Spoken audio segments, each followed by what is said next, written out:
Anggaplah kalau Indonesia tahun 2011 nih geng ya, 2011 baru pakai card chip geng ya. Sementara kalau dekat Malaysia 2001 sudah mulai menggunakan kad pengenalan berbagai kerajaan. 2001 dan 2011. Tertinggal 10 tahun geng. UK mula guna pasport biometrik ni pada tahun 2006. Jepun pun pada tahun sama 2006. Amerika pada 2007. Kita 1998. 8 tahun lagi awal daripada negara-negara maju ni. IC dan pasport Malaysia antara termaju di dunia. Gua agak nyangka lah geng ya. Tak sangka yang mencipta teknologi ini ingatkan negara luar yang buat. Ternyata orang tempatan Malaysia sendiri geng. Wah.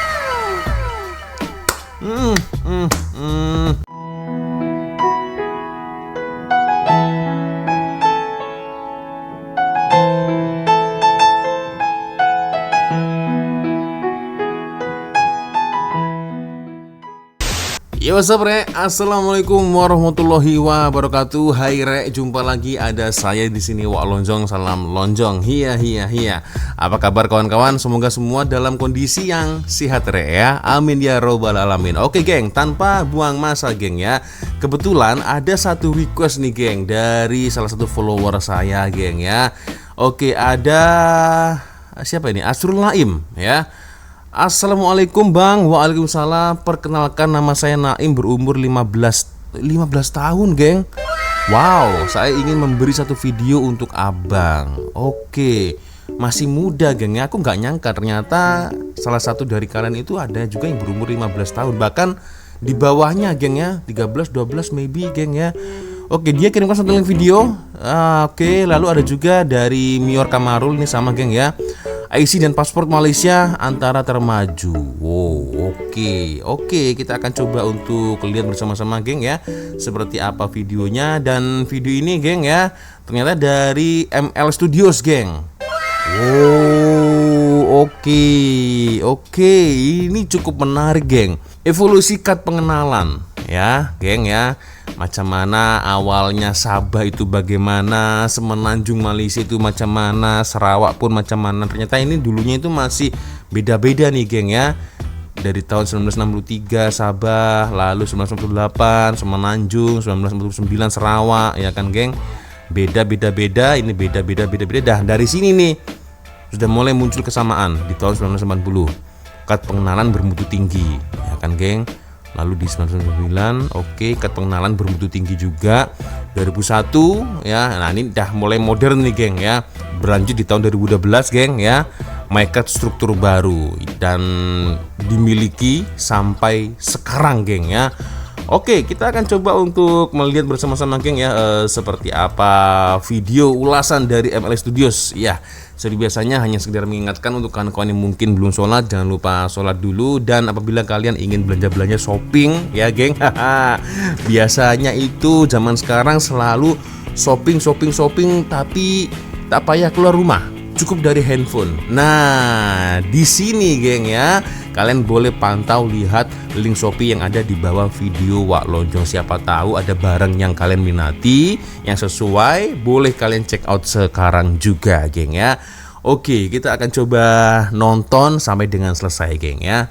Teknologi yang Malaysia cipta ni kan menjadi ikutan seluruh dunia mat. Okey, kita share lah 3 negara maju yang dalam otak kita ni kan. UK mula guna pasport biometrik ni pada tahun 2006. Jepun pun pada tahun sama 2006. Amerika pada 2007. Kita 1998. 8 tahun lagi awal daripada negara-negara maju ni. Kita selalu kagum kan tengok teknologi daripada luar negara. iPhone daripada Amerika, Samsung daripada Korea, China ada BYD. Yang nak initiate teknologi tu bukan Malaysia. Malaysia mengguna saja. Tapi kali ni saya nak cerita first teknologi yang datangnya dari Malaysia. Sempena bulan kemerdekaan. Yang pertama betul, adalah MyCard. Kalau kita imbas balik sejarah kad pengenalan ni kan, kad ni diperkenalkan pada tahun 1948. Tujuan pengeluaran kad pengenalan ni adalah untuk menjaga keselamatan Komunis daripada ancaman komunis ketika itu. Jadi kad pengenalan ni diwajibkan kepada rakyat Malaysia yang berumur 12 tahun ke atas. Ini adalah untuk mengawal pergerakan rakyat Malaysia. Yang ada kad pengenalan saja kita tahu tu orang Malaysia. Yang tak ada tu adalah komunis. So strategi ni berkesan lah. Jadi itulah sejarah asas macam mana kad pengenalan ni boleh wujud di Malaysia. Lepas tu datanglah evolusi untuk makin kembang kad pengenalan ni, makin canggih. Masa 1948 tu, kad pengenalan hanyalah kad kertas sahaja. Lepas tu pada tahun 1960, daripada kad kertas tu dia upgrade kepada plastik yang lebih keras dengan tulisan tangan dekat plastik tu lah. Lepas tu pada tahun 1990 ada lagi satu evolusi lah. Kad plastik tu dia upgrade kepada kad plastik yang lebih kualiti dan dia add on foto hitam putih. Dan pada tahun 1999 kad pengenalan ni sekarang ni foto dia berwarna. Jadi itulah beberapa evolusi daripada kad pengenalan sekeping kertas tu kepada kad yang kita pegang sekarang ni. Jadi geng, awalnya hanya secari kertas, lalu ini agak lumayan bagus lah geng ya. Kadnya ini sudah mungkin terbuat dari plastik, ya kan. Sudah ada lambang jalur gemilang, ada tulisan Malaysia di sini, ya kan. Tapi gambarnya ini geng ya, bukan hitam putih tapi sudah berwarna. Oke. Jadi itulah beberapa evolusi daripada kad pengenalan sekeping kertas tu kepada kad yang kita pegang sekarang ni. Jadi apa yang teknologi pertamanya? Ni best. Pada tahun 1996, Tun Dr. Mahathir, Perdana Menteri keempat pada ketika itu, dia ada idea dia nak buat satu kad ni yang menggabungkan semua jenis fungsi. Jadi projek ni telah pun dilancarkan oleh arwah Datuk Seri Abdullah Ahmad Badawi pada 5 September 2001. Pada ketika ini, kad ni dilancarkan untuk merancangkan ekonomi digital di Malaysia. Projek kad pintar pelbagai guna kerajaan ataupun MyKad ini adalah sebahagian daripada inisiatif Koridor Raya Multimedia. Projek MyKad ni merupakan salah satu projek daripada 7 projek yang Malaysia memperkenalkan tu. Tapi yang first Malaysia buat ni adalah chip yang diintegrate sekali dalam kad tu. Guys, IC korang yang ada chip tu, Malaysia first yang introduce ni.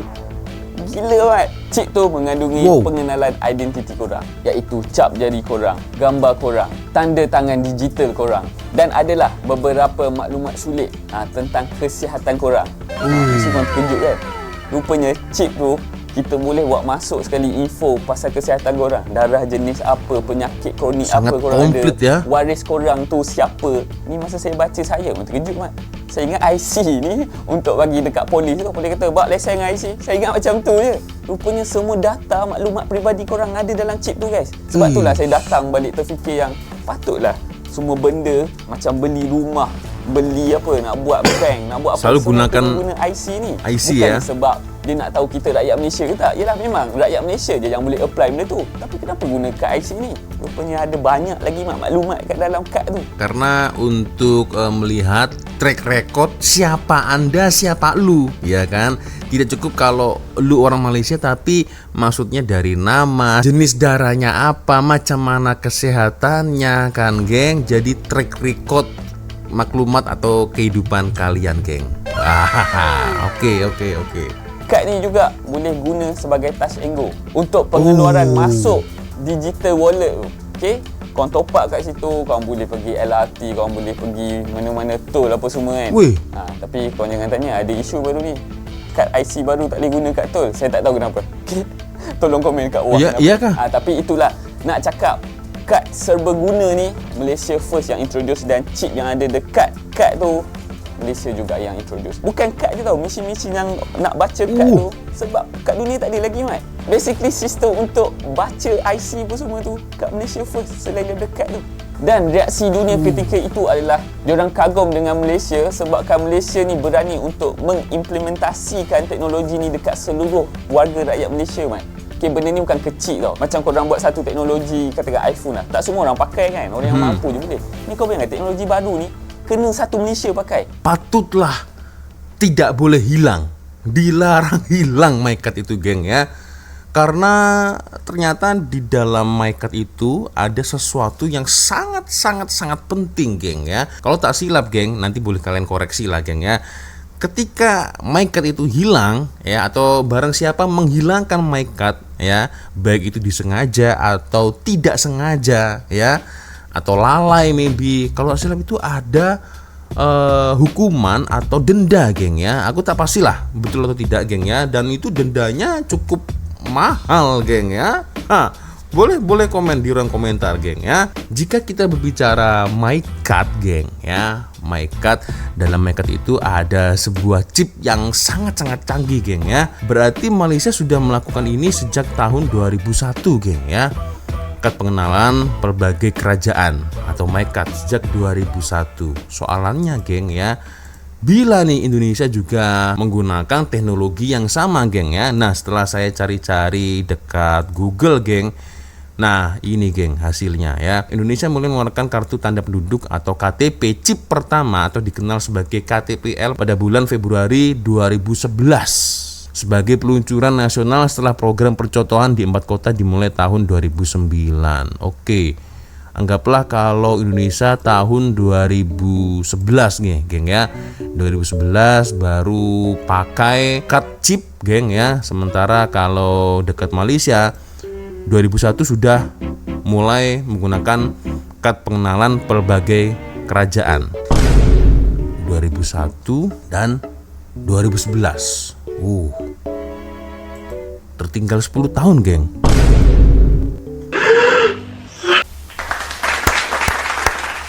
Buat saya iri nih, geng. Selalu maju dalam berbagai hal nih ya. Oke, kita lanjut lagi, geng. Sepertinya membahas tentang paspor nih ya. Yang kedua adalah paspor Malaysia, Paspor. Bukan saja antara yang terkuat di dunia, tapi dia ada satu teknologi yang juga pertama di dunia, Malaysia yang introduce. Apaan Sebelum tu? akhir 90-an tu kan, paspor seluruh dunia hanyalah buku dan cetakan kertas saja. Ya. So macam korang tengok dekat movie-movie lama tu kan, dia just tengok kad, tengok muka sama, okey, pas. Malaysia Okey. ketika itu telah melangkaui teknologi. Gila babi kan. Pada Gila tahun babi. 1998, Malaysia memperkenalkan teknologi pertama di dunia, iaitu pasport biometrik. Teknologi ni telah dibangunkan oleh Iris Corporation, iaitu local punya company. Chip Oi. yang diintegrate sekali dalam pasport tu adalah maklumat biometrik pemilik pasport tersebut. Ada gambar digital korang, ada cap jari korang. Disebabkan Malaysia introduce ni, ada sistem yang korang scan je dekat mesin mana-mana airport, dah orang Malaysia tu boleh lalu dah. Teknologi yang Malaysia cipta ni kan menjadi ikutan seluruh dunia, Mat. Okey, kita share lah 3 negara maju yang dalam otak kita ni kan. UK mula UK. guna pasport biometrik ni pada tahun 2006. Okey, Jepun pun pada tahun sama 2006. Amerika pada 2007. Okey. Kita 1998.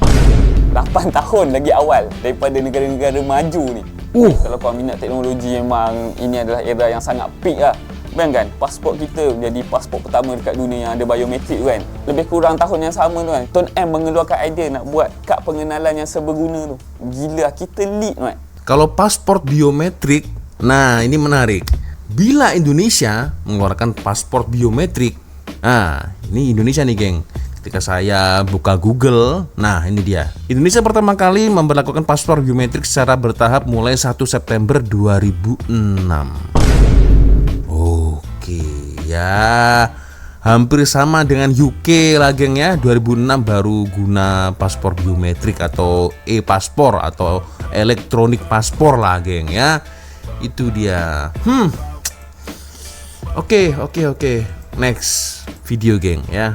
Itulah dia cerita teknologi pertama daripada anak tempatan. Teknologi pertama daripada syarikat tempatan. Teknologi pertama daripada Malaysia yang diikuti oleh negara-negara luar. Korang boleh je buat first teknologi pertama dan tak ikut oleh orang luar. Boleh je, korang syok sendiri. Tapi ni kita buat dan diikuti oleh negara luar.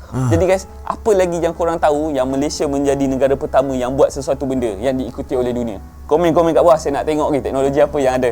Guys, see you in the next video, guys. Bye-bye. Meremang, geng, lagu terakhir, geng.